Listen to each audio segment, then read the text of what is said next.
Meu Deus, nós queremos uma revelação dela. É o suficiente para que possamos sair cheios e plenos do Teu Espírito Santo aqui da casa de oração. Então fala, Senhor, em nome de Jesus. Se sente dando glória, se sente exaltando. Irmãos, relacionamento entre Deus e o ser humano, ele é único e abrange todas as áreas da nossa vida.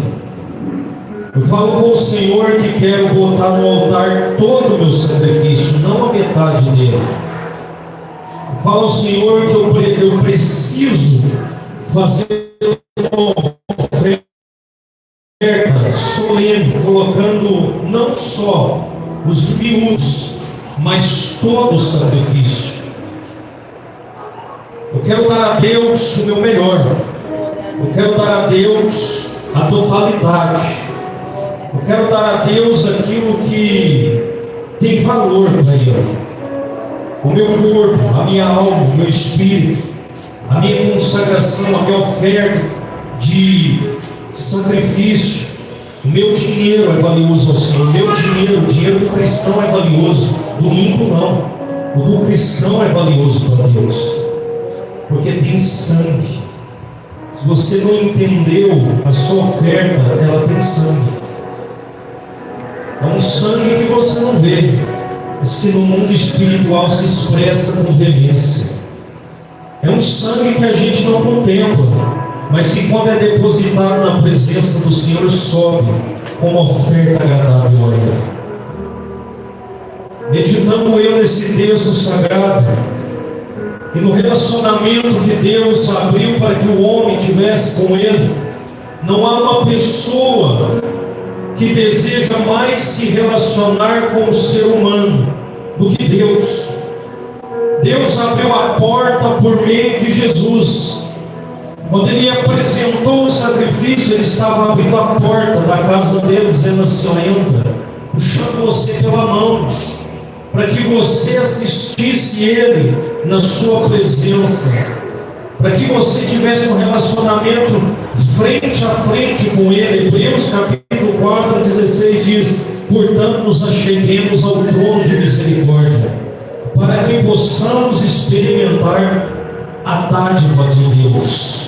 Isso significa a oferta do Senhor às nossas vidas, favor de Deus.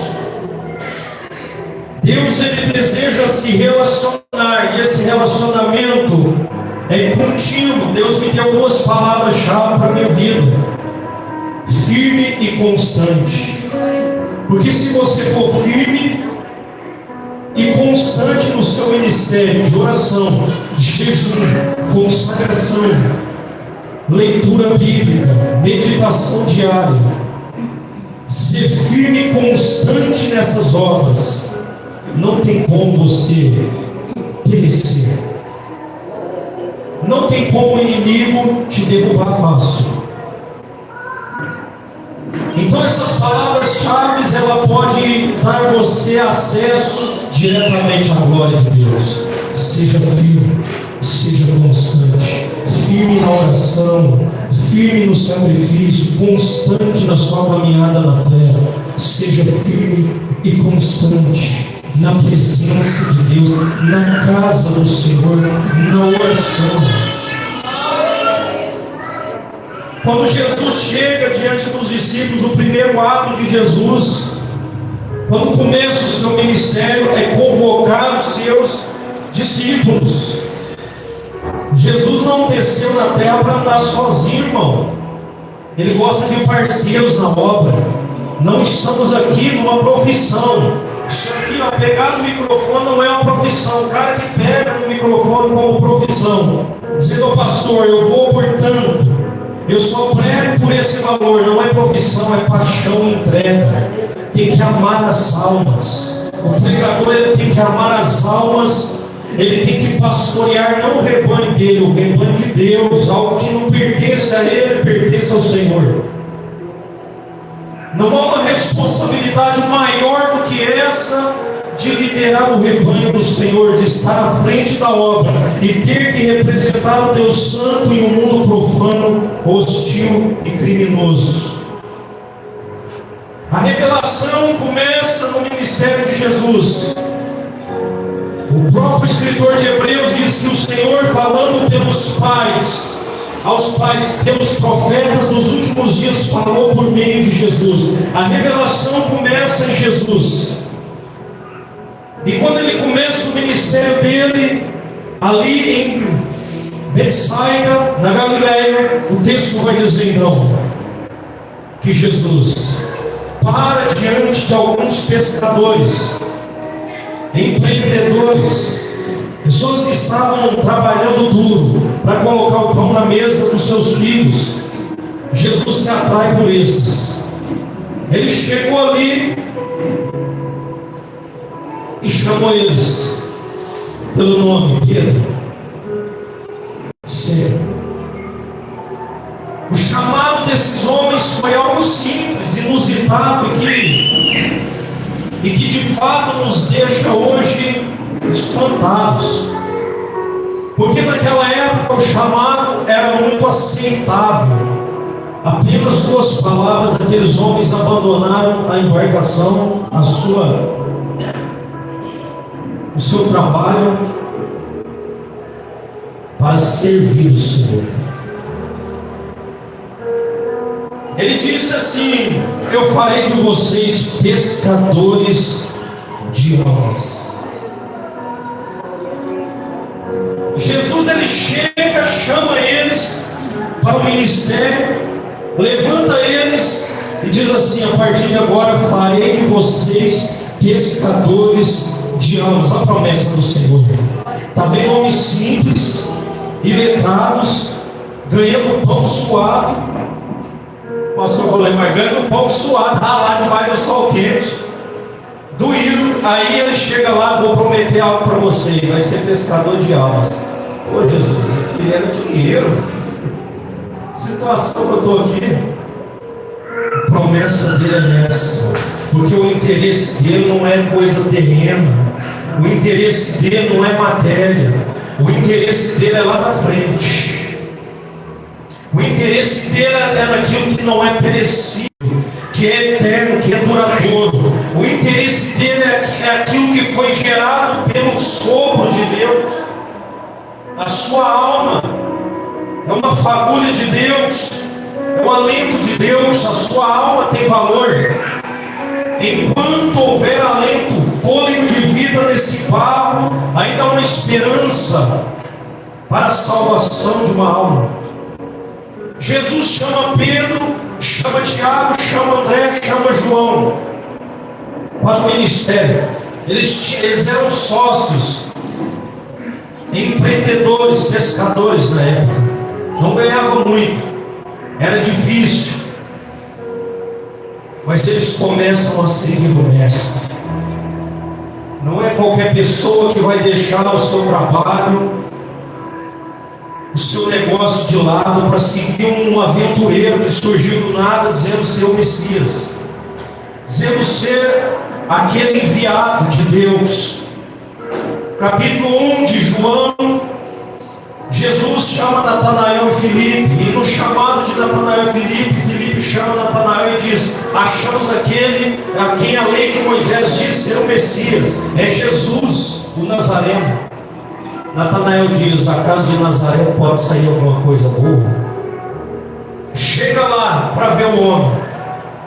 Jesus olha para ele e diz assim: eu te vi debaixo da figueira.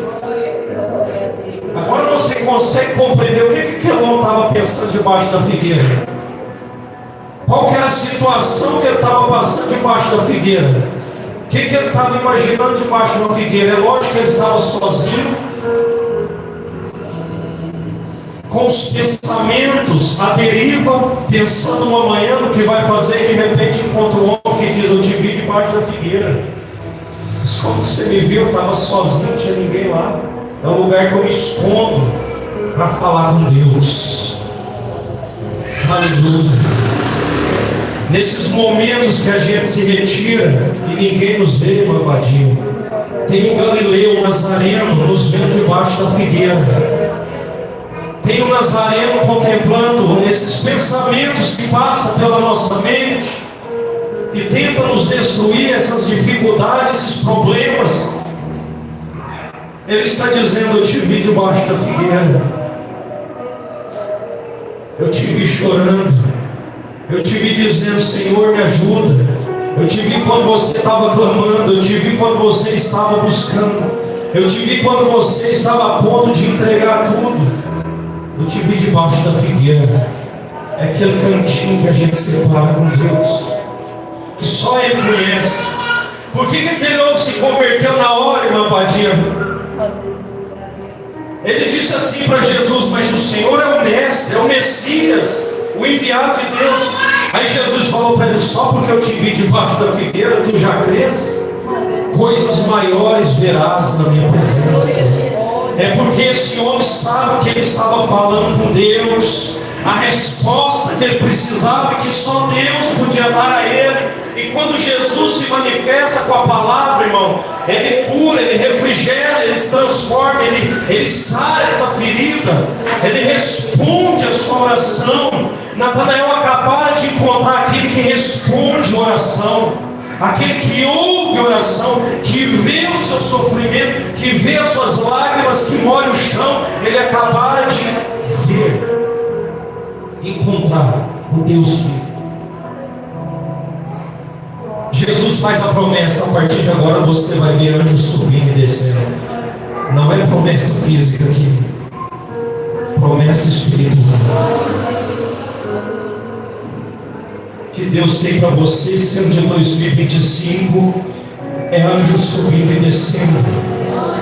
É milagre de Deus para você testemunhar. É grandes maravilhas que Deus deseja realizar na sua vida em 2025. Se você tão somente crê naquele que vê e ouve as suas orações, você verá aquilo que Ele pode realizar. Jesus começa o ministério e o seu ministério começa a se expandir. Seu ministério começa a ganhar força. Só que eu quero frisar nessa pessoa aqui, ó, Pedro. Um homem rude, nervoso, ignorante em suas ações. Um homem ansioso. Capítulo 5 do livro de Lucas. Jesus está pregando às margens do Mar da Galileia. O texto vai dizer que havia ali 2 embarcações de porte pequeno. Agora você consegue imaginar o tamanho da embarcação de Pedro? Aleluia! Não era um navio 5 estrelas, irmão. Não era uma lancha.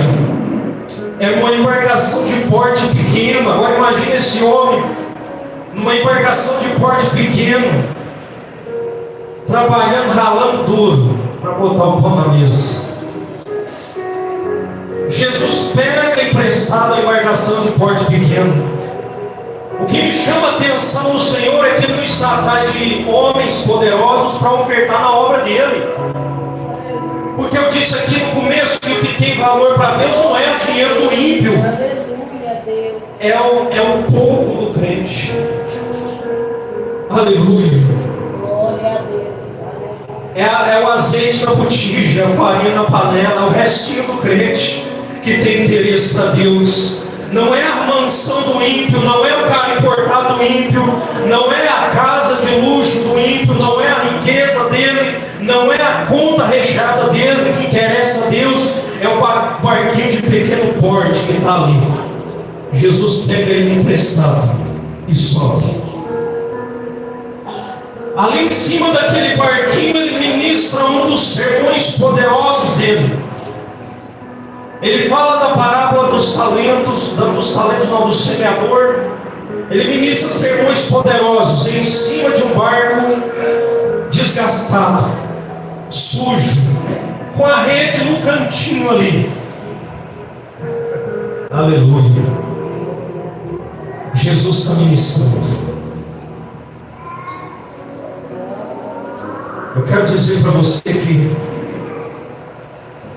Jesus nunca pega algo de você para devolver do mesmo jeito.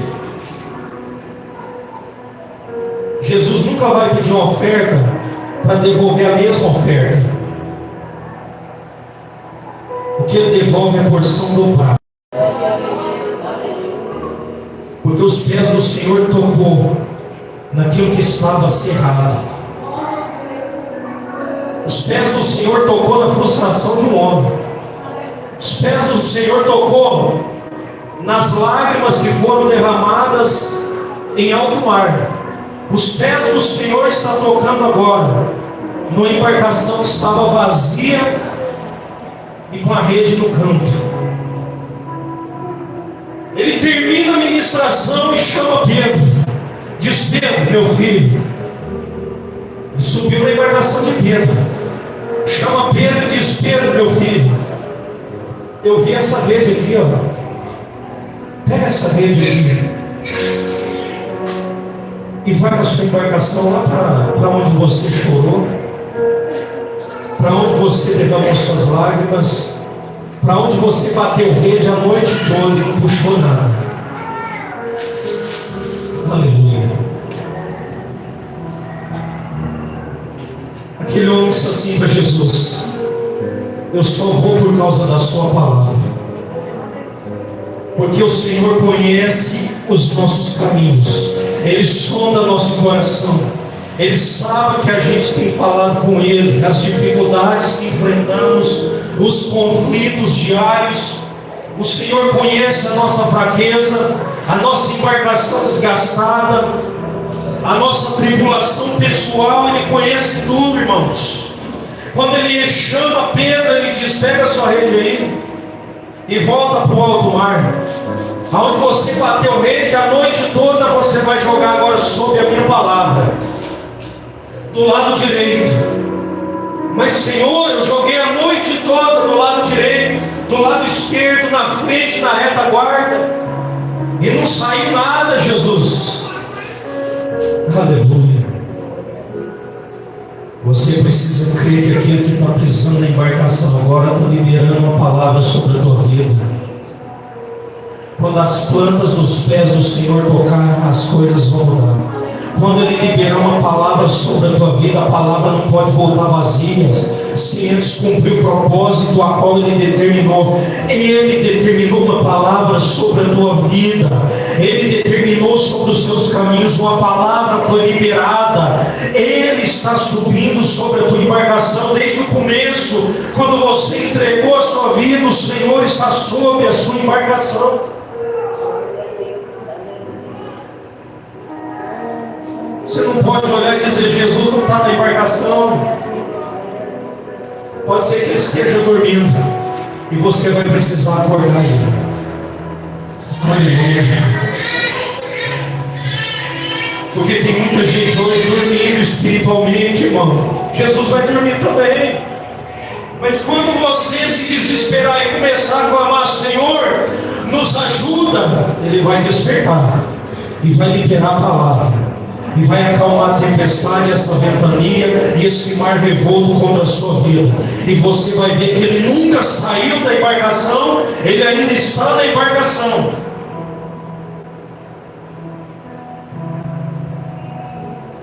O texto vai dizer que ele obedeceu a voz do Senhor, jogou do lado direito. Quando ele pegou e firmou a rede, o negócio firmou. Começou a puxar e não deu conta de puxar. Chamou André, chamou João, chamou o Tiago. Vem nos ajudar aqui, porque o negócio está rendendo. Aleluia. O texto vai dizer então que eles pegaram tanto peixe que a embarcação começou a tombar. Chegaram ali no mar, na beira do mar, e Pedro se prostrou e disse: Senhor, afasta-se de mim, porque eu sou um pecador miserável. Jesus olha para ele e diz: eu te chamei para ser pescador de homens. Em nenhum momento Jesus estava preocupado com preocupava a vida financeira de Pedro, irmão. Em nenhum momento Jesus estava preocupado com aquilo que era a preocupação de Pedro. Ele estava preocupado com o propósito que ele tinha sobre a vida de Pedro e que era interesse de Deus, porque o resto ele é poderoso para fazer. Ele é poderoso para suprir, ele é poderoso para colocar o pão na mesa, a farinha na panela, o azeite na botija, para encher a sua embarcação. Ele é poderoso, mas a preocupação dele é com a tua alma, é com o teu ministério, é com a intercessão, é com a oração, é com a sua ligação com o trono do Pai. Aleluia. É com o seu relacionamento com Deus, é com sua intimidade com o Senhor. O ministério de Pedro foi um ministério sublime, depois que ele recebeu o Espírito do Senhor. Antes, esse homem deu trabalho para Jesus, aleluia, mas ele estava trabalhando, Jesus estava trabalhando na vida de Pedro. Mateus, eu chamo essa mensagem em 4 eventos que marcou a vida de Pedro. O primeiro deles foi a chamada. Jesus já começou marcando a vida de Pedro na chamada, irmão. Na chamada, ele foi deixando as suas marcas. Jesus, quando tem algo na tua vida, ele vai deixar marcas. Ele vai impressionar, ele vai espantar você com os sinais dele. Ele vai revelar milagres, ele vai fazer maravilhas, ele vai trazer você para frente do trono do Pai, porque esse é o interesse de Jesus. Relação profunda, águas profundas, intimidade. Aleluia. O texto vai dizer então, Mateus capítulo de número 14. A segunda coisa, o evento que marcou o ministério de Pedro. Capítulo 14 de Mateus. Jesus acabara de ministrar um sermão, multiplicar os pães. E agora ele despede os discípulos: vão para dentro e sobe para orar na noite. E começa a orar. Começa a orar. Ali naquele mar houve um vendaval, uma ventania. A embarcação estava sendo jogada de lá para cá, de cá para lá. Jesus estava no monte. Jesus estava no alto, vendo tudo aquilo. Porque esse Deus que eu prego é o Deus que vê e o Deus que ouve. Ah, mas Jesus não está aqui, Pedro, e agora o que a gente vai fazer? O texto vai dizer que lá do monte o Senhor via o que estava passando lá embaixo. Aleluia. Lá do monte o Senhor estava vendo a tribulação. Na metade do trajeto, irmão, lá do monte o Senhor estava vendo as dificuldades que eles estavam enfrentando naquele mar revolto, enfurecido, que estava tentando derrubar a embarcação deles. E se a gente levar para o mundo espiritual, a gente vai dizer que era um demônio que estava tentando matar os apóstolos e acabar com o plano de Deus. Só que lá de cima Deus estava vendo Jesus do monte. Ele está assistindo a sua vida aqui na terra. Na metade do percurso você não pode parar, porque aquele que mandou você pegar a embarcação, ele falou: atravessa o mar. Aquele que mandou você pegar a embarcação e subiu, falou para você assim: atravessa o mar, do outro lado eu te encontro. Aleluia. Tem muita gente querendo parar na metade da caminhada, voltar com a embarcação. Tem muita gente querendo retroceder, irmãos. O inimigo está se levantando com fúria, soprando vento oriental contra a sua vida, trazendo aflições para te derrubar. Só que você está debaixo da palavra profética, e a palavra profética que ele liberou foi essa: atravessa o mar. Mas como, Senhor? Eu estou na metade do percurso, eu vou morrer aqui, não tem mais jeito, não tem mais solução. O que você tem agora? Não adianta os remos, gente já tentou de tudo, Pedro. A vela não resolve. E agora? É esperar a morte. Ninguém lembrou da palavra profética. Aleluia. Atravessa o mar. A Bíblia vai dizer que às 3 da madrugada Jesus desce. Jesus começa a andar por sobre as águas. É um dos eventos que marcam o ministério de Pedro. Jesus andando por sobre as águas. Eles olham, levantam a cabeça e dizem assim: é um fantasma. Jesus grita lá no meio: sou eu, não tem mais.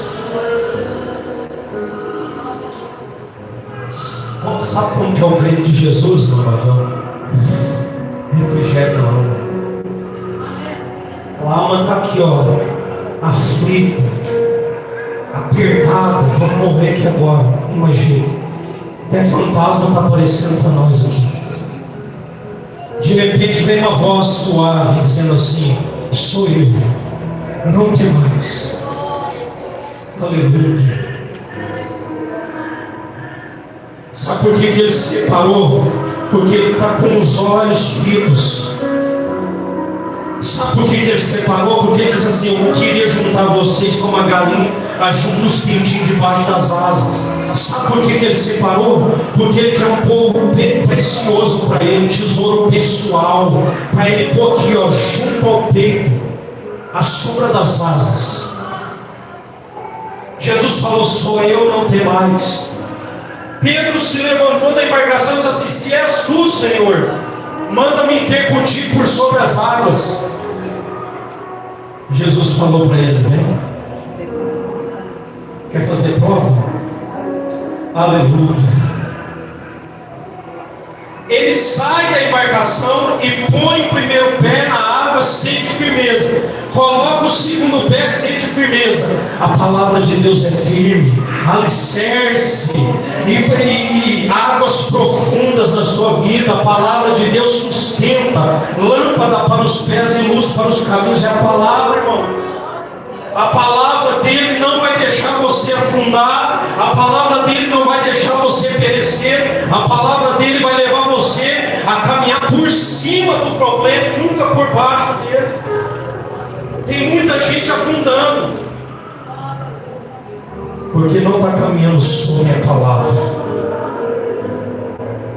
Tem muita gente naufragando na fé. Tem muita gente retrocedendo. Mas a palavra está sendo ministrada. Você pegou ela, você guardou ela no coração, você creu nela, você está usando ela como lâmpada na sua vida, luz nos seus caminhos. Pedro sentiu firmeza e começou a andar. Mas de repente o texto vai dizer que ele olhou para a direita, olhou para a esquerda, e algo começou a movimentar embaixo. Começou a afundar, até que a mão dele estava para fora, ele, desesperado, ele sente alguém segurando a mão dele e puxando para cima.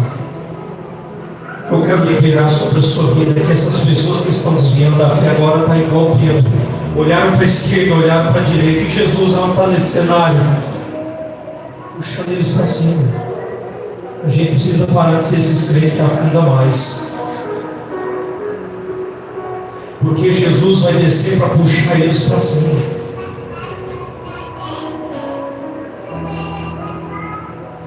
Aleluia.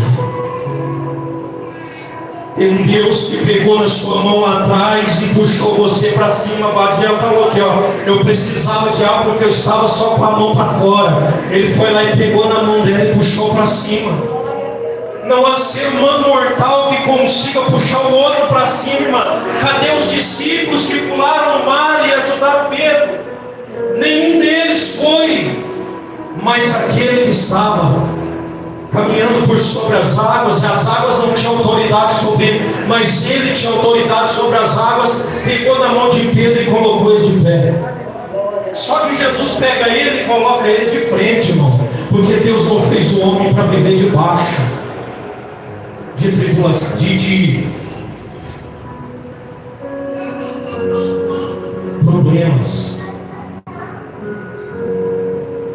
aflições, sempre por cima deles, sempre por cima.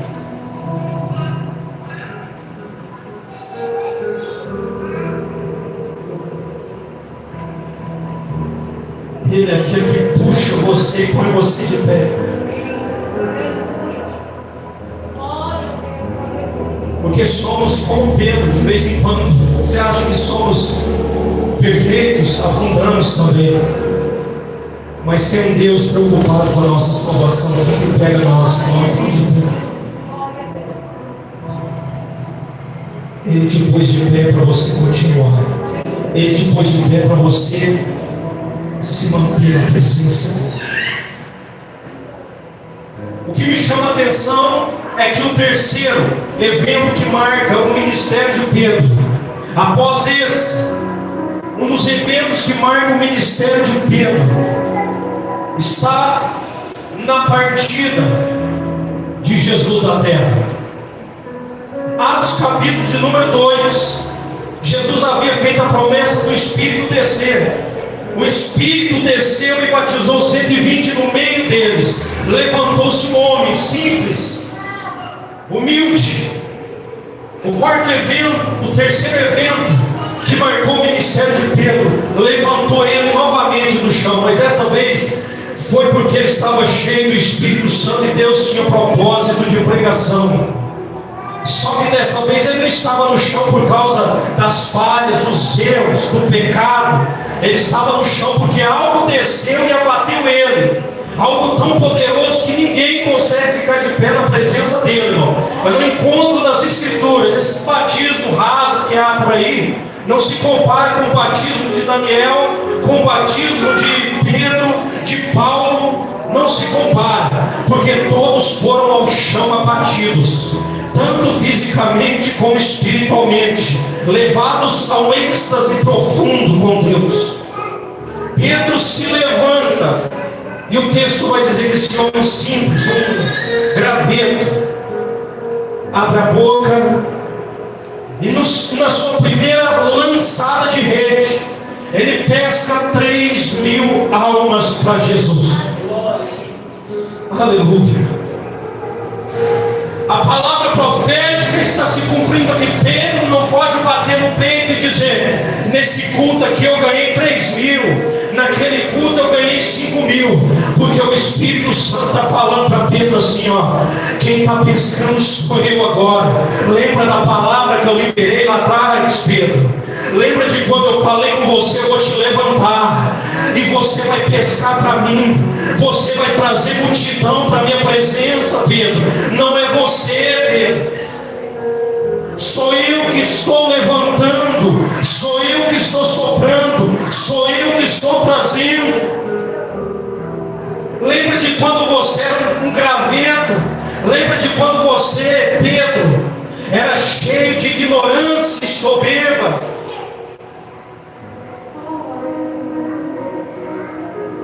Lembra de quando você não tinha o que comer direito? Lembra de onde eu te tirei, Pedro? O que eu fiz na sua vida até aqui? Lembra? Isso aqui está acontecendo, esse evento está acontecendo agora, Pedro. Foi por causa da palavra profética. Eu vou levantar você. Nenhum homem é capaz de ganhar alma para ele. Nenhum homem é capaz de ter uma pesca como essa que Pedro teve. 3.000, 5.000. Foi porque lá atrás Jesus falou: Pedro, eu vou te fazer pescador de homens. Aleluia. Em uma redada só, ele lança a rede, ele puxa para Deus 3.000 judeu. Não é nem gentil pagão, é judeu. Você tem noção disso? Aleluia. O terceiro evento que marca o ministério de Pedro, botou no bolso de Deus, porque esse é o interesse de Jesus, botar no bolso de Deus. Não é no bolso desses falsos profetas, não. Almas. Aleluia. Só que Deus tinha mais um propósito grande, imenso com Pedro. Aquele homem rude, que negou Jesus, que falhou, que cometeu erros lá atrás. Aquele homem que cortou a orelha de Malco, que agiu com violência. Agora está experimentando aquilo que ele jamais pensou experimentar na vida dele. Irmão, você tem noção disso? Ele está experimentando aquilo que ele jamais experimentou na vida dele. Coisas espirituais profundas. Profundidade. Tudo que Jesus prometeu lá para ele lá atrás, ele está cumprindo agora. Atos capítulo de número 3, ele para na porta formosa do grande templo, que havia 12 portas em Jerusalém, o grande templo. E cada porta tinha o seu significado e dava para uma parte da Jerusalém antiga. Na porta formosa, ele pega na mão de um paralítico e põe ele de pé. E mais uma vez, o Espírito Santo se manifesta na vida de Pedro, marcando o seu ministério, mostrando a Pedro que cada passo que ele dava, o Senhor estava à frente dele, ministrando sobre a vida dele. O que Deus está trazendo como lição para você é que cada passo que você dá debaixo da palavra profética, saiba que Deus está um passo à frente, preparando o caminho, aplanando as veredas. Davi chega a dizer: o Senhor é como uma enchente que derruba tudo na minha frente. Nada fica de pé, irmão. Nada fica de pé. Só que o propósito maior de Deus com Pedro estava por vir ainda. Atos capítulo de número 12, de número 10, o texto vai dizer que havia um pagão chamado Cornélio, só que ele era adorador do Senhor, ele era gentil, mas adorava o Senhor. E esse homem estava orando e jejuando na sua casa. Por volta das 4 da tarde, um anjo aparece ali e fala diretamente com ele. Deus começa a quebrar o muro de inimizade aqui. Ele diz: Cornélio, olha o que Deus vai dizer para Cornélio: a sua oferta e as suas orações estão chegando na presença de Deus como incenso. Eu estou aqui para lhe dizer aquilo que você está pedindo em oração, e Deus está revelando para a pessoa que deu. Aquilo que você está pedindo em oração, Deus já está providenciando. Deus já está providenciando. Manda soldados até Jope para chamar um homem que se cognomina Pedro. Este está na casa de um homem chamado Simão, curtidor de couro.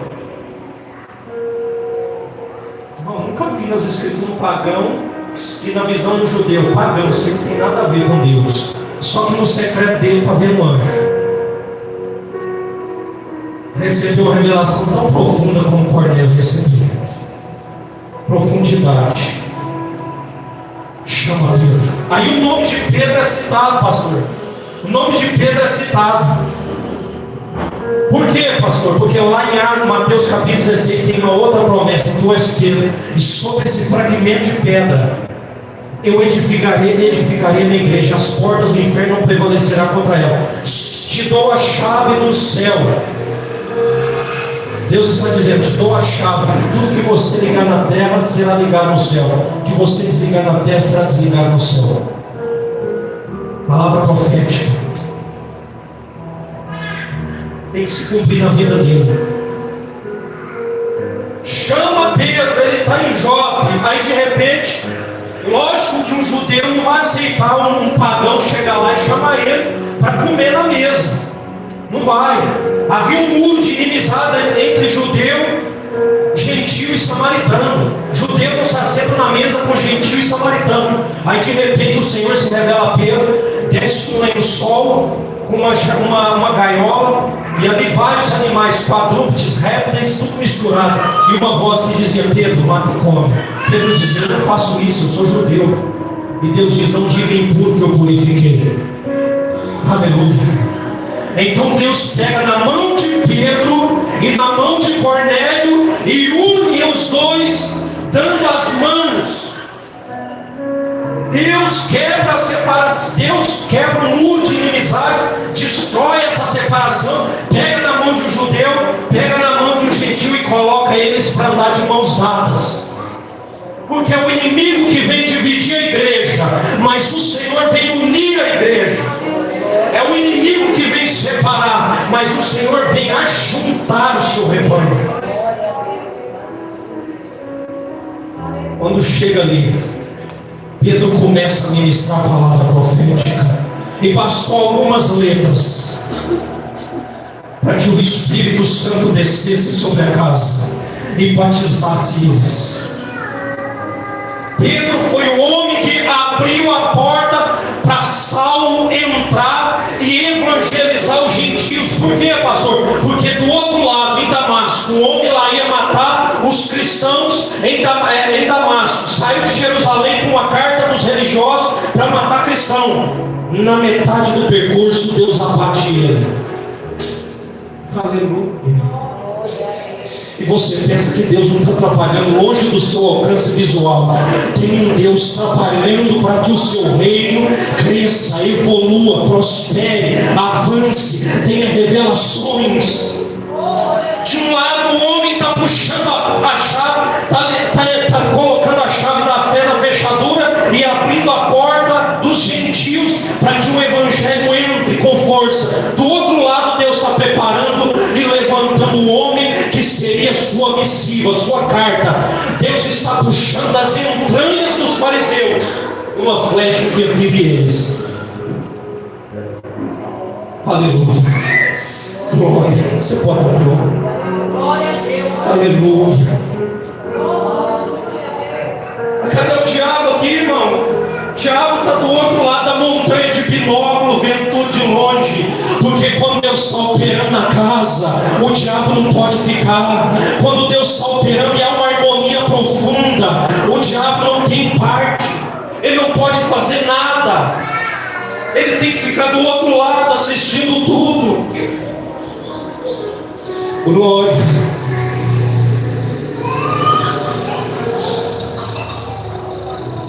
Estou dizendo que Deus deseja se mover sobre a sua vida e te dar 4 experiências que vai marcar a sua vida, seu ministério, seu relacionamento. Se põe de pé.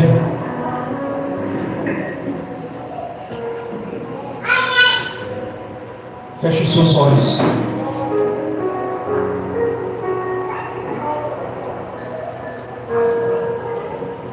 Pedro falou para os judeus na reunião em Atos capítulo 15: irmãos, eu vi com os meus olhos o Espírito Santo batizar os gentios.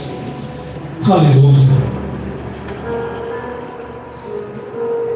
Deus preparou para você algo espiritual. Se nesse ano 2025 você descer mais, buscar mais, se entregar mais, se quebrantar mais, a dureza no seu coração, pede para o Senhor entrar e quebrar isso.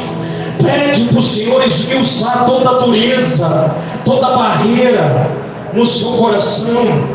Pede para Ele derrubar isso de uma vez, esse muro que você levantou todos esses anos de inimizade. Esse muro de inimizade que levantamos contra o Senhor, sendo que Ele é aquele que mais deseja se relacionar conosco, sendo que Ele está trabalhando todos os dias para se achegar a nós. Oh Espírito Santo, desprezamos, falhamos, erramos, Espírito Santo. Senhor, dai-nos quebrantamento, aquela humildade de Moisés que levava o Senhor a elogiar Ele.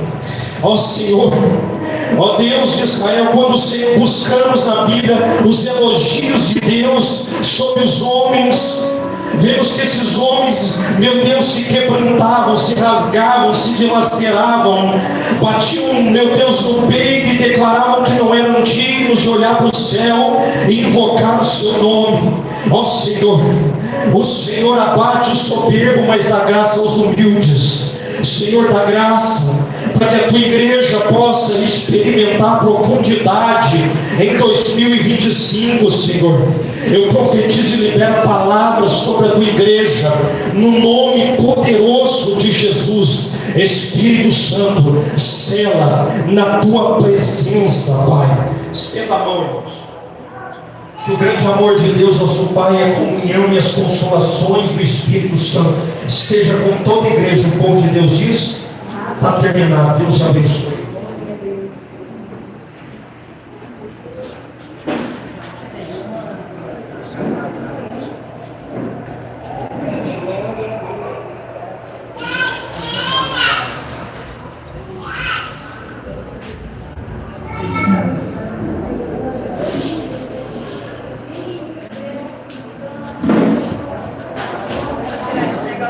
Porque se não for